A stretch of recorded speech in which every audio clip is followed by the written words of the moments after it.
La guerre du Vietnam fut l'un des conflits les plus brutaux et controversés du XXe siècle, allant de pièges explosifs terrifiants à la torture psychologique. Dans cette vidéo, nous allons plonger dans les punitions les plus troublantes et impitoyables utilisées pendant la guerre du Vietnam par les deux camps. Numéro 17.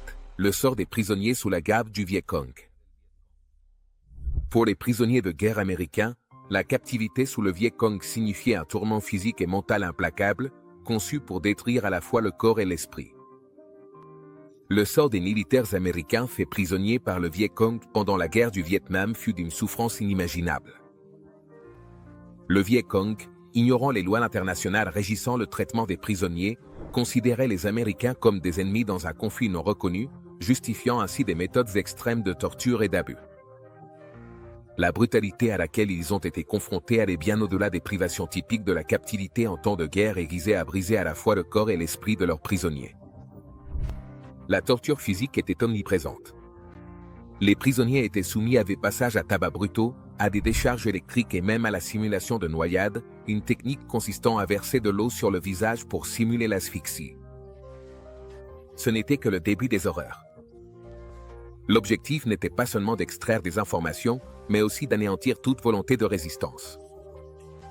L'impact psychologique était encore plus dévastateur. Les prisonniers restaient isolés dans des cellules étroites et insalubres, sans contact avec d'autres et avec un minimum de nourriture et d'eau. La malnutrition et les maladies affaiblissaient leur corps, tandis que la solitude et la peur constante rongeaient leur esprit. Cette torture systématique visait à briser même les soldats les plus résistants. Les cicatrices du traumatisme, tant physique que psychologique, sont restées à vie chez beaucoup qui ne s'en sont jamais complètement remis. Leurs histoires sont un rappel du véritable coût de la guerre. La guerre du Vietnam fut un conflit brutal où tant le Viet Cong que les forces américaines ont eu recours à des tactiques extrêmes. Les opérations psychologiques, les assassinats et les missions clandestines ont créé une atmosphère de terreur permanente, comme en témoigne une photographie de combat saisissante, incluse dans le livre biographique d'un vétéran. Numéro 16. Le massacre de My Lai, un exemple de brutalité. Le massacre de My Lai, survenu le 16 mars 1968, fut l'un des événements les plus sombres de la guerre du Vietnam. Dans le cadre des zones de tir libre, où les soldats pouvaient tirer sur tout suspect, l'armée américaine est entrée dans le village de My Lai en s'attendant à y trouver des combattants du Viet Cong. À la place, ils ont trouvé un village de civils désarmés. Ce qui a suivi fut un massacre brutal. 347 civils innocents, dont des femmes, des enfants et des personnes âgées, ont été tués sans aucune justification militaire. Malgré les tentatives initiales de dissimulation, des témoignages courageux, notamment celui du Kilot Yuk Thonson, ont révélé la vérité. Cependant, seul le lieutenant William Calley a fait face à des conséquences juridiques, purgeant à peine 3 ans d'assignation à résidence. Le massacre de My Lai demeure un sombre rappel de la façon dont la guerre peut corrompre les valeurs humaines les plus fondamentales. Numéro 15. Tentative d'évasion et recapture. S'évader était un rêve, mais pour des prisonniers de guerre comme George Cocker et George Ensenite, la recapture signifiait des horreurs indicibles et des représailles brutales. Les horreurs auxquelles ont été confrontés les prisonniers de guerre américains pendant la guerre du Vietnam étaient insondables, avec des conditions brutales conçues pour briser même les esprits les plus forts. Le lieutenant de la marine George Cocker et le capitaine de l'armée de l'air George Ensenite incarnaient le courage et le désespoir de nombreux prisonniers qui ont tenté de s'évader. Tous deux ont réussi à s'échapper du tristement célèbre camp de prisonniers d'Irty Bird, mais ont été repris à seulement 24 km de là et jetés dans la prison d'Alcatraz, encore plus infâme. Les conditions là-bas étaient infernales. Des cellules minuscules et sales, ainsi que la torture constante, faisaient partie du quotidien. La cruauté du Viet Cong ne se limitait pas à la captivité. Elle s'étendait jusqu'aux âmes même de ceux qui le retenaient. Après une tentative d'évasion ratée en mai 1969, les prisonniers ont subi d'horribles représailles. Les capitaines de l'armée de l'air, John Dressy et Edwin Atterbury, également capturés alors qu'ils tentaient de s'évader, ont subi de violents passages à tabac et des aveux forcés. L'expérience du lieutenant-commandant Radem Daniel fut encore pire. Il a enduré plus de 700 coups de fouet et des décharges électriques. Tragiquement, Atterbury a perdu la vie en raison de la gravité des mauvais traitements. La brutalité du Viet Cong ne se limitait pas aux camps de prisonniers de guerre. En tant que guérilleros, ils attaquaient des populations civiles entières, semant la peur parmi les soldats américains et répandant la violence dans toute la région. Le massacre de Hue reste l'un des moments les plus sombres de la guerre. Avec plus de 1500 civils sud-vietnamiens assassinés chaque mois et d'innombrables personnes enlevées, les tactiques de terreur impitoyables du Viet Cong ont laissé une cicatrice profonde et durable sur la nation, touchant aussi bien les soldats que les civils. Numéro 14, l'agent orange et son impact durable. Mais l'agent orange a fini par empoisonner des générations, laissant un héritage toxique qui perdure encore aujourd'hui. L'un des héritages les plus infâmes et terrifiants de la guerre du Vietnam est l'utilisation de l'agent orange, un puissant herbicide conçu pour exposer les positions ennemies cachées en détruisant la jungle dense. Mais cette arme chimique a fait bien plus que raser des arbres. Elle a laissé derrière elle une traînée de destruction irréversible qui affecte encore aujourd'hui le Vietnam et sa population. Les paysages, autrefois luxuriants et verdoyants, sont devenus des terres désolées et sans vie. Les rivières ont été contaminées, le sol empoisonné et les écosystèmes se sont effondrés sous le poids d'une toxine qui refusait de disparaître. L'agent orange contenait de la dioxine TCBD, l'un des composés les plus toxiques connus de la science.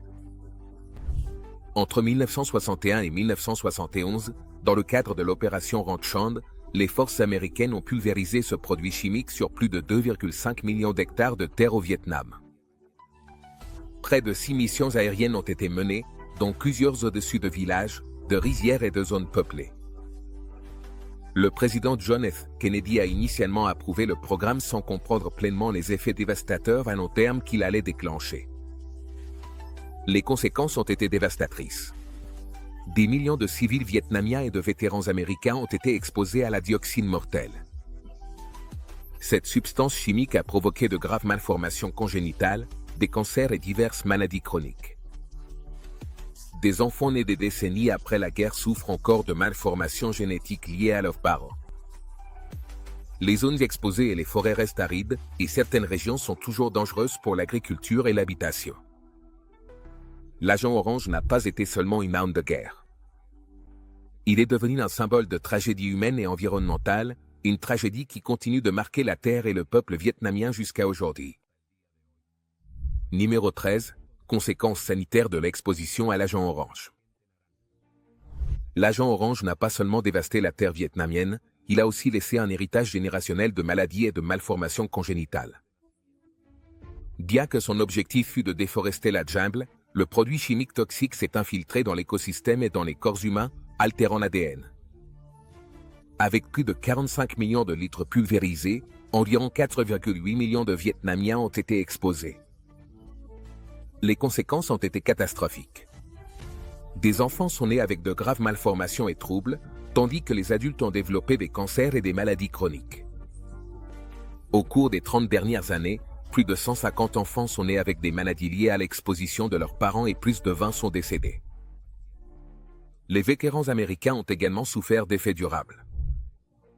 Aujourd'hui, l'héritage persiste, terre stérile, naissance avec des malformations et familles qui cherchent encore justice. L'agent orange reste une arme mortelle des décennies après le conflit. Numéro 12, le programme Phoenix, torture et mort au nom du renseignement. Ce fut une guerre secrète dans la guerre, où la torture, l'exécution et la peur ont remplacé la justice au nom du renseignement. Le programme Phoenix, actif entre 1967 et 1972, fut l'une des opérations les plus secrètes et brutales de la guerre du Vietnam. Sa mission était de démanteler l'infrastructure politique du Viet Cong, en s'attaquant à toute personne soupçonnée de le soutenir. Mais derrière sa mission se cachait une réalité sombre et troublante. Mené avec l'aide de la CIA, du personnel militaire américain et des forces sud-vietnamiennes, le programme s'est rapidement transformé en une campagne de terreur contre la population civile. Plus de 81 personnes ont été neutralisées, un terme qui masquait la dure réalité. Beaucoup ont été torturés, mutilés ou exécutés sans procès. Les méthodes comprenaient l'électrocution, la simulation de noyade, les passages à tabac et même la violence sexuelle. Les informateurs, souvent motivés par la vengeance personnelle ou des pots de vin, accusaient faussement des voisins ou des rivaux, avec des conséquences mortelles. Au total, plus de 20 000 personnes ont été exécutées dans le cadre du programme, beaucoup avec peu ou pas de preuves de lien avec le Viet Cong. Le programme Phénix a brouillé la frontière entre la collecte de renseignements et les atteintes aux droits de l'homme. Des villages entiers ont été rasés lors de raids, ainsi que des civils. Des hommes, des femmes et même des adolescents ont été soumis à des interrogatoires brutaux. Lorsque les forces américaines ou sud-vietnamiennes revenaient dans des zones identifiées comme des bastions ennemis, elles utilisaient souvent une force létale de manière à discriminer. Une fois que le public a découvert l'existence du programme et ses tactiques horribles, l'indignation s'est rapidement répandue. Des auditions ont eu lieu au Congrès et des critiques internationales ont émergé, ce qui a finalement contraint les États-Unis à y mettre fin. Mais le mal était déjà fait. Le programme Phénix est devenu un symbole troublant de la façon dont la peur et le secret en temps de guerre peuvent pousser une nation au-delà des limites de la moralité. Numéro 11. La prison de Coconutri, un cauchemar pour les prisonniers vietnamiens. Alors que l'attention mondiale se portait sur les prisonniers américains, les captifs vietnamiens du Sud souffraient en silence. La prison de Coconutri, qui a accueilli jusqu'à 40 soldats du Viet Cong et du Nord-Vietnam, était tristement célèbre pour ses conditions inhumaines. Les prisonniers subissaient des passages à tabac et des tortures routinières dans les cages à tigres, de minuscules cellules en métal ou en bambou, où ils pouvaient à peine bouger. Sous un soleil de plomb et sans ressources de base, beaucoup ont souffert d'une déshydratation extrême et de la faim. Les suspects détenant des informations précieuses étaient transférés vers des prisons encore plus dures, où ils faisaient face à des décharges électriques et à des tortures psychologiques, dans le but de briser leur esprit. Les conditions à la prison Coconutri et dans d'autres établissements similaires représentent l'un des chapitres les plus sombres et oubliés de la guerre, où la souffrance de milliers de prisonniers vietnamiens est restée cachée de la narration générale. Numéro 10. La bataille de Hue, une ville plongée dans l'horreur. La bataille de Hue, commencée le 31 janvier 1968 lors de l'offensive du Tay, fut l'un des épisodes les plus brutaux de la guerre du Vietnam. Le Viet Cong a attaqué ce centre culturel et historique, dirigeant sa violence aussi bien contre des cibles militaires que civiles. Pendant 26 jours, la violence indiscriminée a coûté la vie à des milliers de civils innocents, y compris des enfants, des personnes âgées et des figures religieuses. Le cas de Pham Van Thuan, exécuté avec ses enfants et ses neveux alors qu'ils cherchaient refuge, illustre la brutalité du conflit. Des journalistes comme Don Oberdorfer ont documenté les exécutions et la terreur, tandis que la découverte de fosses communes a révélé la véritable ampleur de la tragédie. La bataille de Hue demeure un témoignage des horreurs de la guerre et de la résilience humaine. Numéro 9. La tragique exploitation des femmes pendant la guerre. Sur les premières lignes de la guerre du Vietnam, des milliers de femmes ont été confrontées à l'exploitation, aux abus et à la nécessité de survivre dans un monde sans règles.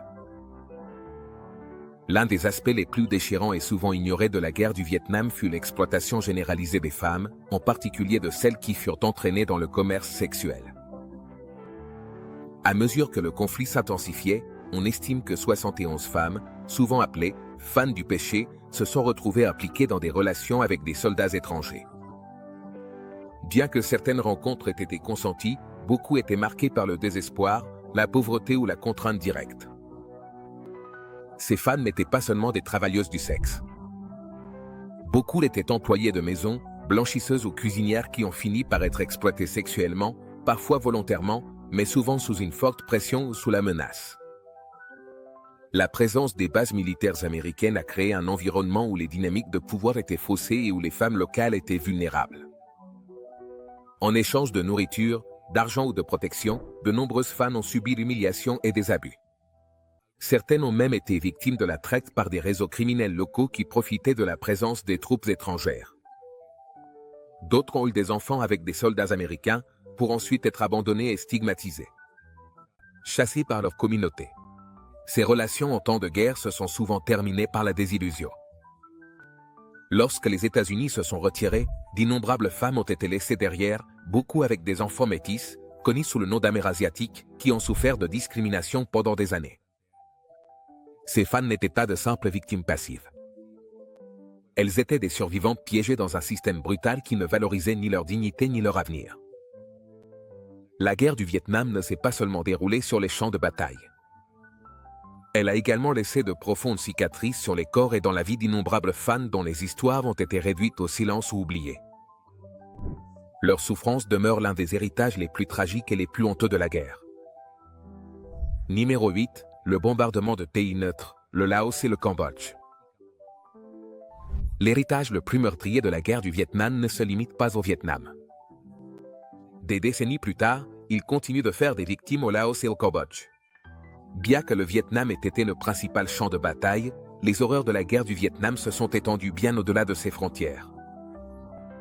Des pays voisins comme le Laos et le Cambodge, malgré leur neutralité officielle, ont été entraînés dans le chaos. Les forces nord-vietnamiennes utilisaient des routes secrètes à travers ces pays, connues sous le nom de pistes Ho Chi Minh, pour transporter des troupes et des fournitures.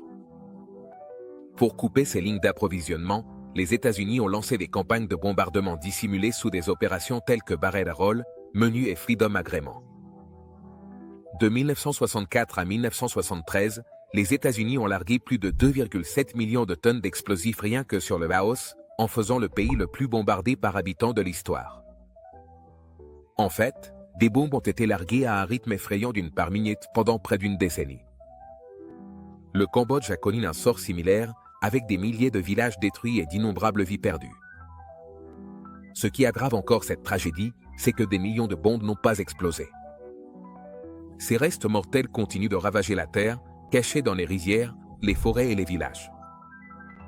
Depuis la fin de la guerre, plus de 20 personnes au Laos sont mortes à cause d'accidents liés à des bombes non explosées. De nombreuses victimes sont des enfants qui confondent les bombes avec des jouets ou de la ferraille. Les bombardements ont tué entre 250 et 350 personnes et en ont blessé plus de 400 000. Environ 1 million de civils ont été déplacés, forcés de fuir des foyers qui ne seraient plus jamais sûrs. L'héritage de ces guerres secrètes n'est pas seulement historique, il reste aussi enfoui sous terre, attendant de frapper à nouveau. Numéro 7.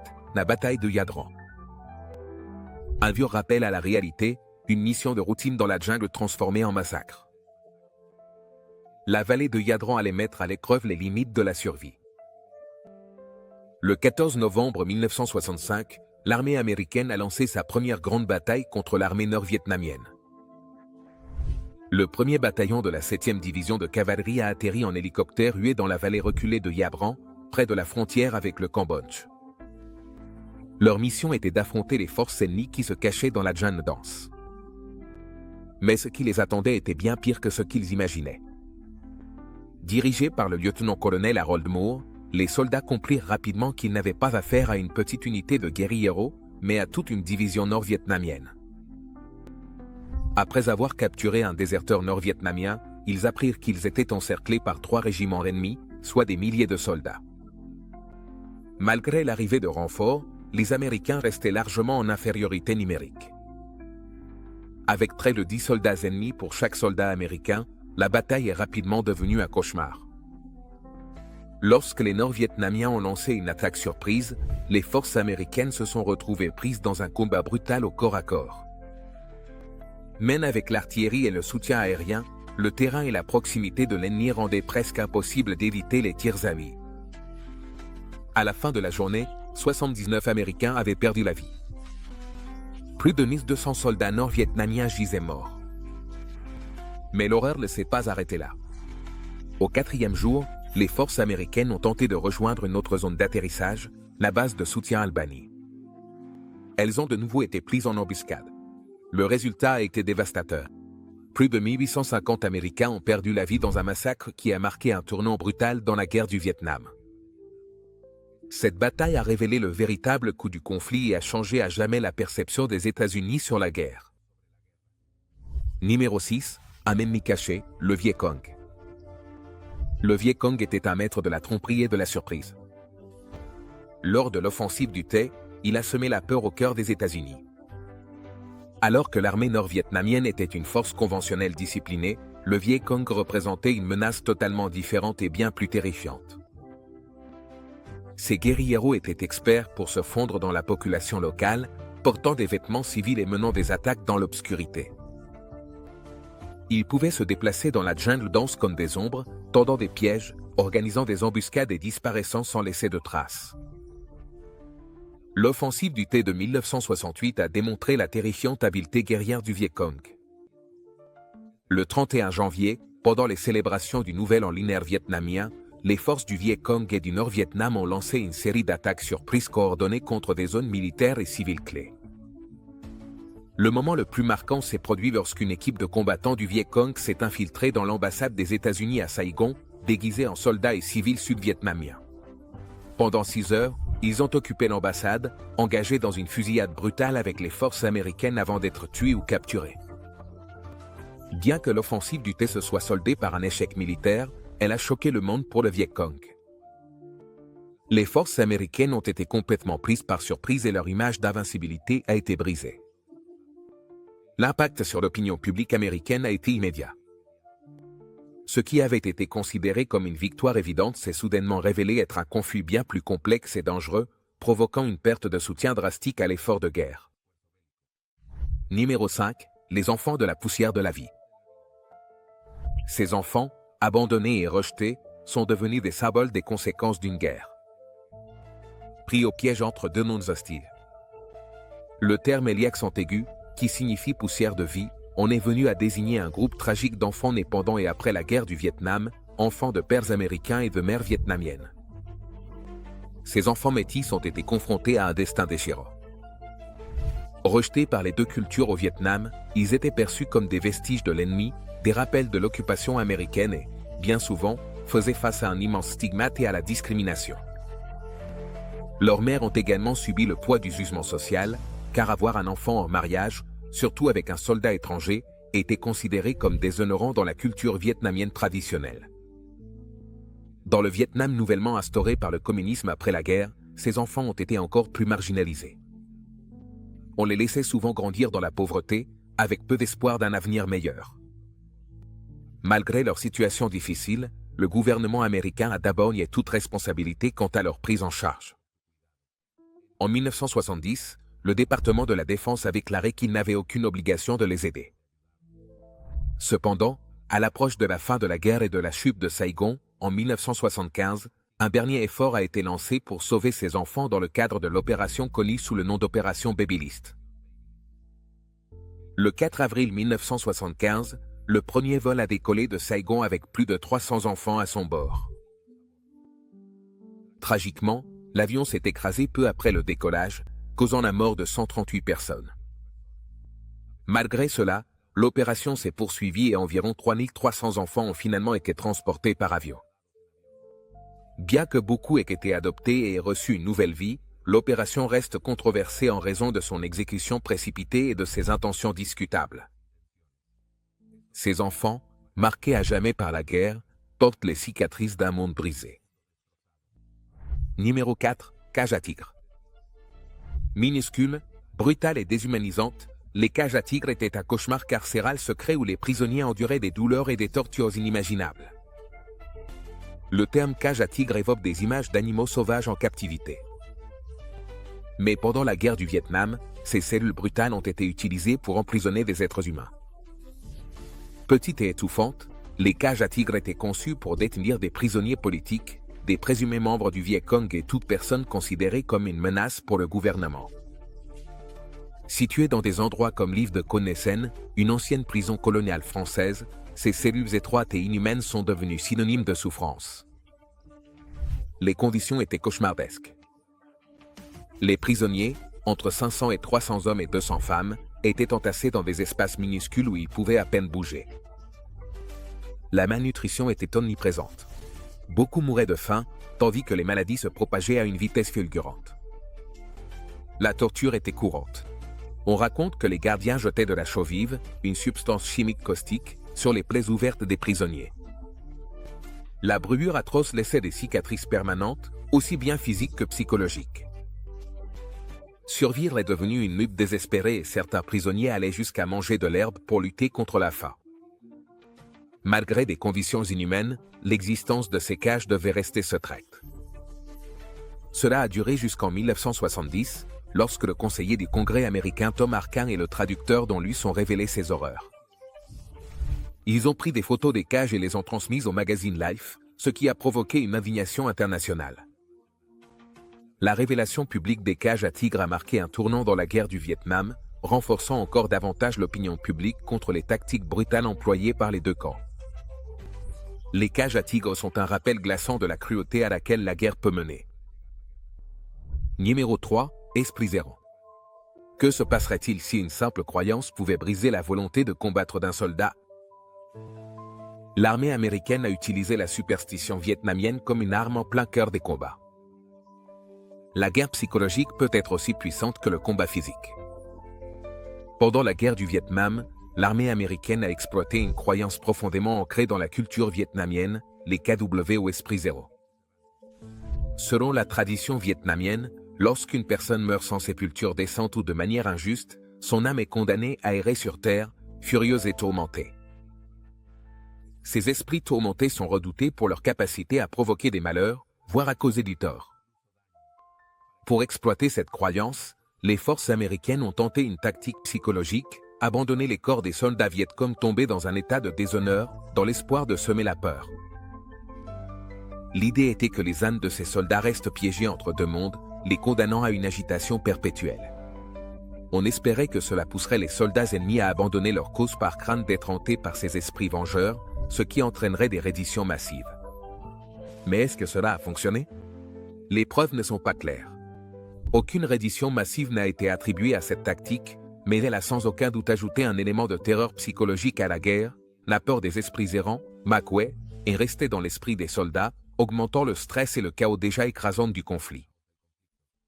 Bien que le succès de cette tactique soit discutable, elle demeure un chapitre sombre de la guerre psychologique pendant la guerre du Vietnam. Numéro 2. Des fantômes dans la jungle. Imagine entendre des voix fantomatiques dans la jungle t'avertissant de rentrer chez toi. La tactique troublante de l'opération Amarante dans les jungles denses et effrayantes du Vietnam, où les soldats affrontent non seulement l'ennemi, mais aussi une guerre psychologique qui brouille les frontières entre la réalité et le cauchemar. L'opération Amarante, également connue sous le nom de Bande Fantôme numéro 10, fut l'une des tactiques psychologiques les plus troublantes de l'armée américaine pendant la guerre. De 1969 à 1970, l'armée américaine a utilisé des haut-parleurs montés sur des hélicoptères et des véhicules terrestres pour diffuser des sons glaçants à travers la jungle. Les bandes troublantes mettaient en scène des voix de soldats décédés qui criaient depuis l'au-delà, avec des paroles chargées de douleur et de remords. L'une de ces voix criait « Je suis revenu pour te faire savoir que je suis mort. C'est l'enfer. Je suis en enfer. Ne finis pas comme moi.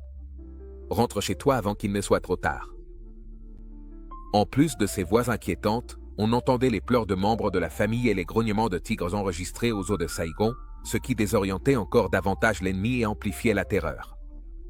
L'objectif était d'exploiter les superstitions vietnamiennes et de semer la peur chez l'ennemi, en particulier au sein du Vietcong, en leur faisant croire que les esprits des morts les appelaient, les avertissant du destin qui les attendait s'ils continuaient à se battre.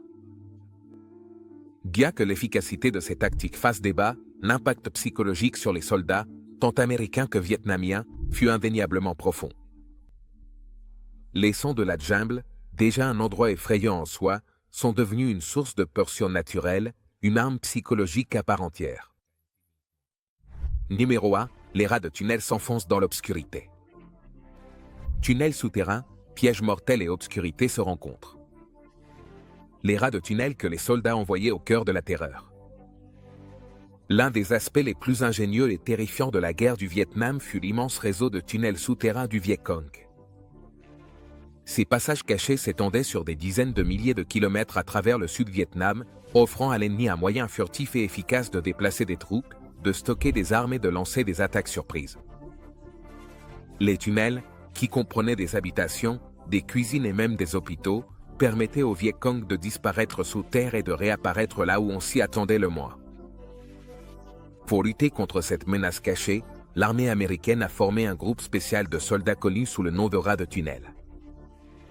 Ces hommes avaient pour mission de s'enfoncer dans les tunnels étroits et étouffants afin de localiser les ennemis, détruire les stocks et neutraliser les pièges explosifs.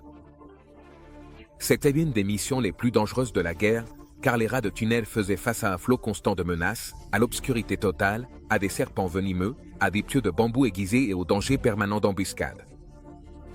Les tunnels de Setchi, près de Saigon, comptaient parmi les plus vastes et constituaient une base d'opération cruciale pour le Viet Cong. Aujourd'hui, ces tunnels sont une attraction touristique populaire, mais pendant la guerre, ils constituaient un bastion vital qu'il était difficile d'infiltrer. L'utilisation de tactiques de guérilla, y compris ces tunnels, a créé un champ de bataille brutal et imprévisible. Il n'y avait pas de ligne de front claire et l'ennemi pouvait être n'importe qui, un soldat ou un villageois apparemment innocent. Pour ceux qui ont combattu au Vietnam, les cicatrices, tant physiques que psychologiques, sont restées bien après la fin de la guerre. La guerre du Vietnam a laissé de profondes cicatrices, non seulement sur la terre, mais aussi dans l'esprit de ceux qui l'ont vécu. Les punitions et les tactiques employées aussi bien par le Viet Cong que par les soldats américains ont révélé jusqu'où les gens pouvaient aller pendant la guerre, franchissant souvent les limites morales. On se retrouve dans la prochaine vidéo.